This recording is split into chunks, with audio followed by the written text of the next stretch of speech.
الورد مش عندي، وردي من زمان دبلان. ما تستناش في يوم مغنى وسط أنين وخوف كروان. ازاي تنزل دموع شعر وتتوقع فرحته بدماغ؟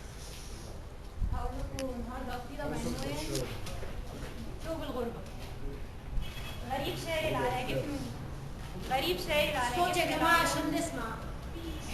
غريب شايل على جفن العيون كفن، بيدفن نفسه بنفسه في رملة الأحلام، عشان الشمس محبوسة في ليل بكرة، وطوب الغربة متشقق ومتعشق بطيف إنسان، ولا شايف ولا مشتاق إلا الأرض أحلامه. وفاكر يوم ما قال يا فراق، وباب دق وطلع بابه، بكرة الغربة هتعدي غروب الشمس، ويطلع صبح زين بنور صافي، ويسألها فين حنية المطرة وفين الطينة رد عشقة صحيح الغربة غدانة لكن محدش يجي يقطع.